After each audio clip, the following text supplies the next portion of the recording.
Halo guys, apa kabarnya? Pastinya baiklah ya. Kali ini, Kubi Movie akan mereview Donghua baru yang cukup menarik. Judulnya Wanjie Fashion, yang artinya adalah Dewa Semua Alam. Kuat dong pastinya. Sekilas info, film ini menceritakan di suatu benua yang bernama Stern, yang telah mencapai akhir peradaban karena habisnya elemen sihir, dan kehancuran pun terjadi. Yeswan, yaitu pemeran utama di Donghua ini, dia adalah satu-satunya dewa hukum terakhir di daratan. Tapi tiba-tiba dia terbangun di era peradaban sihir yang sangat damai saat 3000 tahun yang lalu. Ingat ya guys, 3000 tahun lalu. Dan menjadi siswa biasa di Akademi Sihir Sith di perbatasan Kerajaan Orlando di barat Laut Daratan. Untuk menyelamatkan daratan dan mencegah datangnya bencana, Yeswan mulai menjelajahi misteri kekacauan badai kekosongan yang menyebabkan menipisnya elemen sihir di daratan 3000 tahun yang lalu. Penasaran dengan alur ceritanya? Yuk kita bahas.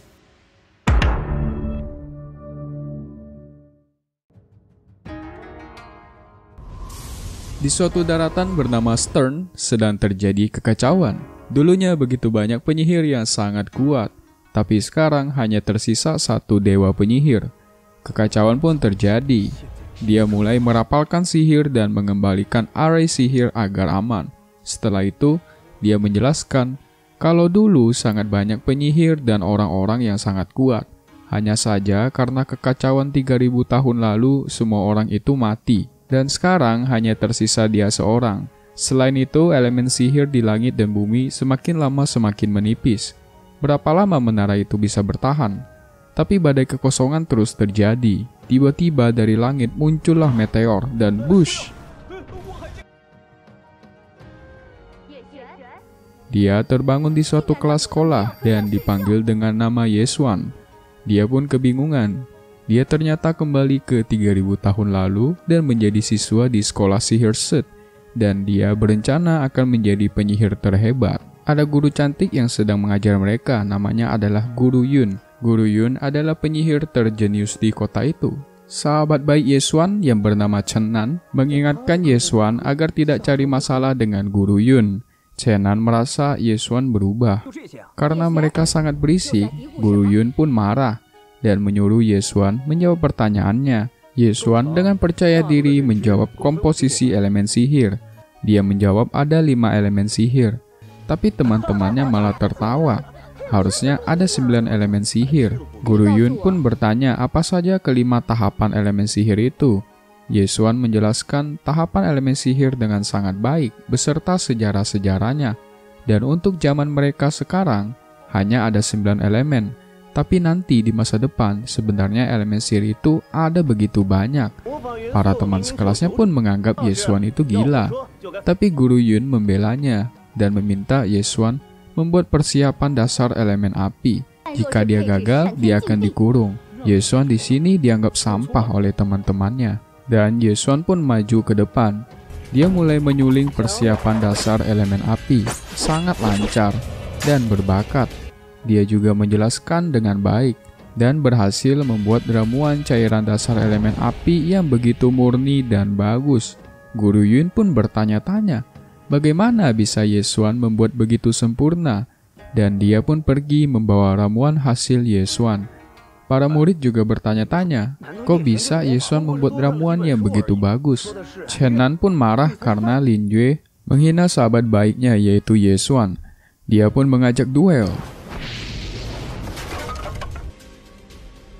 Tapi ada seorang wanita cantik yang menyuruh mereka keluar. Dia adalah ketua kelas di situ. Di sini Mimin akan coba menjelaskan sedikit level-level penyihir di sekolah ini. Ada 3 tingkatan penyihir. Pertama tingkat dasar, tingkat menengah, dan tingkat lanjut. Setelah tingkat lanjut, baru nanti ada penyihir junior, yaitu penyihir tingkat pertama. Untuk lulus di sekolah Sith ini, pertama-tama kita harus menjadi penyihir junior terlebih dahulu. Sedangkan sekarang Yeswan masih di tingkat dasar, masih jauh. Kekacauan gelap terjadi di zaman itu. Jadi, Yeswan harus secepatnya menjadi lebih kuat agar bisa menghentikan kekacauan gelap itu. Tujuannya mencegah tragedi di masa depan. di mana banyak penyihir kuat yang mati dan tersisa dia sendiri. Yesuan harus cepatnya menjadi penyihir junior, dan dia pun pergi ke ruang pembangkit sihir. Dia mencoba semua kristal elemen sihir. Semua metode elemen sihir di sana dianggap kuno baginya. Wajar lah ya, dia kan datang dari 3000 tahun masa depan. Dengan pengetahuan sihir masa depannya, harusnya tidak susah baginya untuk jadi semakin kuat. Yesuan pun mulai mewadatkan kekuatan sihir sebanyak 8 kali. Yesuan pun mencoba mengeluarkan sihirnya dan berhasil. Tapi tingkat sihir begitu masih lemah. Dia butuh badan lebih kuat agar bisa mencapai tingkat selanjutnya. Saat dia keluar ruangan, dia mengintip ruangan lain. Di ruangan itu ada seorang wanita. Wanita itu punya elemen ganda, tubuh es dan elemen api, sangat berlawanan. Sebenarnya di zaman ini, tubuh es dianggap sebagai penyakit. Semakin lama akan semakin bahaya bagi tubuh dan bisa mati. Makanya wanita itu belajar elemen api agar memperlambat proses pembekuan. Tapi di zaman Yesuan sebenarnya itu kekuatan yang sangat luar biasa dan langka. Yesuan pun bersiap menyerang dan dia pun masuk. Wanita itu langsung membalas menyerang Yesuan. Yesuan pun menjelaskan dia telah menyelamatkannya, tapi wanita itu tidak peduli dan mengusirnya. Yesuan pun mencoba menjebak semua hal yang telah dilakukan wanita itu dan ternyata Yesuan benar. Dia pun kaget. Wanita itu sedih dan mulai curhat ke Yesuan. Wanita itu dianggap cacat karena punya tubuh es yang mengancam jiwanya. Tapi Yesuan menjelaskan sebenarnya tidak ada masalah dengan tubuhnya. Itu disebut sebagai tubuh es, sebaliknya itu sangat kuat dan langka. Wanita itu hanya salah menggunakan teknik kultivasi. Yesuan pun mulai menulis ramuan sihir yang bisa meredakan sakitnya pembekuan badan yang terjadi padanya. Dan Yesuan pun pergi. Saat di luar dia bertemu dengan sahabatnya Chen Nan. Yesuan pun menjelaskan dia ingin menjadi penyihir magang. Chen Nan memberitahu jika Guru Yun mencari Yesuan dan dia meminta Yesuan pergi menemuinya di kantornya. Kalau tidak, Yesuan akan gagal dalam kelas ramuan semester itu. Tapi tiba-tiba muncullah Lin Yue yang sombong. Dia marah karena Yesuan yang menulis surat cinta kepada Li Yue, yaitu ceweknya Lin Yue. Li Yue pun bilang Yesuan itu sampah. Surat cinta dari seorang sampah patutlah dibuang. Yesuan pun bilang, ini hanya salah paham. Yang nulis itu Yesuan sebelum dirasuki Dewa Hukum. Dan Yesuan menjawab, bukan Yesuan yang tidak pantas untuk Li Yue, tapi Li Yue lah yang tidak pantas untuk Yesuan. Anjay, GG Gaming gak guys? Li Yue pun marah. Para murid datang untuk menonton. Tapi Yesuan berdalih kalau surat cinta itu buat ketua kelas yaitu Si Qing, bukan buat Li Yue. Dan dia pun pergi. Tapi Lin Yue yang tidak senang pun menyerang Yesuan. Dengan mudah ditangkis oleh Yesuan. Perkalian pun terjadi.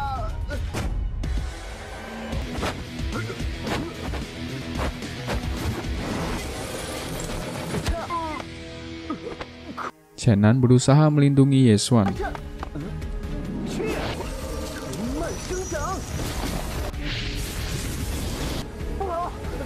Tapi Yesuan dengan mudah menghancurkan sihir Lin Yue dengan sihir batu dan berhasil menangkis semua serangan bola api milik Lin Yue. Tapi belum selesai, Yesuan langsung melumpuhkan Lin Yue.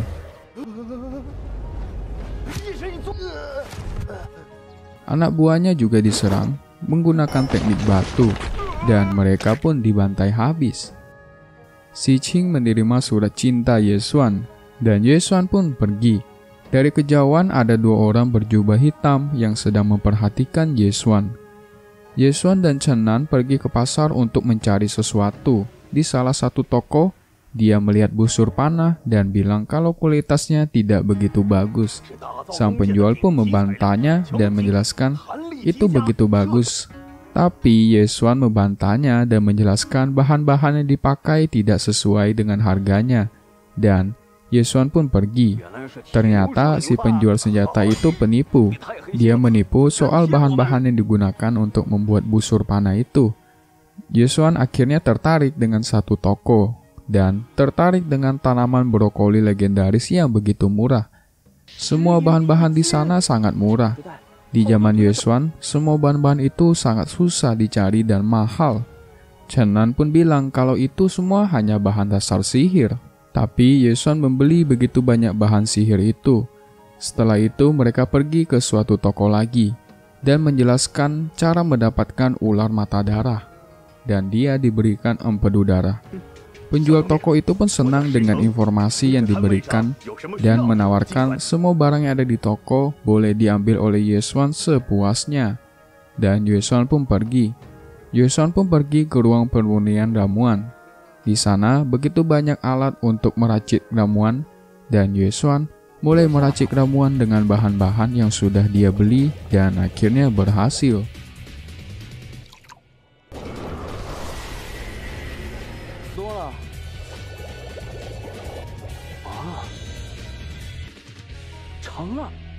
Dia meminum ramuan itu dan mulai menyerap kekuatannya. Di sisi lain ada Master Chuo yang juga meminta ruang pemurnian ramuan. Dia adalah master ramuan kelas 1. Dia menggoda pegawai cantik di sana yang bernama Anna. Tapi sayangnya, ruang pemurnian semua telah penuh. Pegawai Anna itu pun menyuruh dia pergi ke ruangan nomor 8, yaitu ruangannya Yesuan, dan langsung masuk ke sana. Itu sebenarnya melanggar peraturan, karena waktunya belum selesai.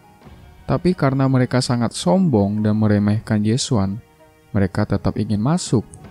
Di sisi lain, Yesuan berhasil membersihkan semua kotoran di dalam tubuhnya dan membuat tubuhnya semakin kuat.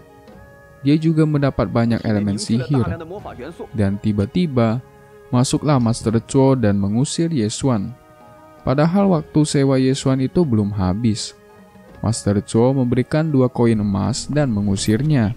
Tapi Yesuan malah menyerangnya. Mampus. Dan pertarungan pun terjadi.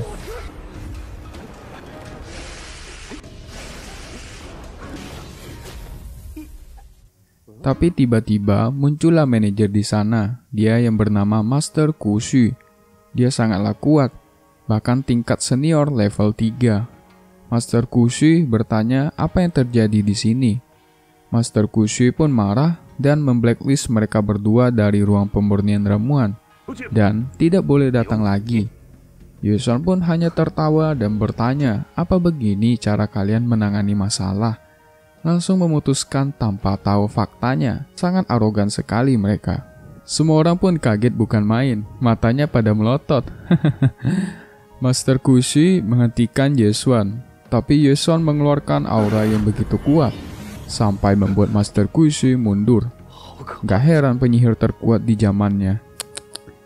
Yesuan pun menjelaskan dia sudah membayar. Tapi si Master Chuo memaksa masuk, padahal waktunya itu belum habis. Jelas itu melanggar aturan di sana. Tapi pegawai Anna malah membela Master Chuo. Namun, penyihir lain di sana mengatakan faktanya dan membela Yesuan. Master Kushu pun marah dan mengusir Master Chuo dan karyawannya Anna yang telah berbohong. Master Kushu melihat ramuan yang diracik oleh Yesuan. Dia kaget bukan main. Dia langsung mencari informasi Yesuan. Master Kushu menjelaskan hasil ramuan Yesuan semacam ramuan ajaib kuno yang sangat luar biasa. Master Kushu langsung menghampiri ketua guild penyihir dan menunjukkan ramuan hasil Yesuan. Ramuannya sangat menarik, dan dia pun kaget bukan main. Dia dengan cepat pergi ke ruangan tempat Yesuan membuat ramuannya. Ternyata kombinasi bahan-bahan yang dipakai Yesuan telah berhasil membuat ramuan yang mempunyai tingkat menembus surga. Sangat luar biasa. Namun ada bahan lain yang tidak diketahui ketua itu. Bahkan ketua guild pun bingung dengan bahan yang dipakai oleh Yesuan dan mereka sangat ingin bertemu dengan Yesuan. Dan selesai untuk part 1. Gimana? Lumayan seru kan Tonghua Wanjie Fashion atau God of All Realms yang artinya dewa dari semua dunia. Nantikan part selanjutnya pasti banyak yang lebih seru lagi dan hanya di sini, Kobi Movie. Ketemu lagi di video selanjutnya ya.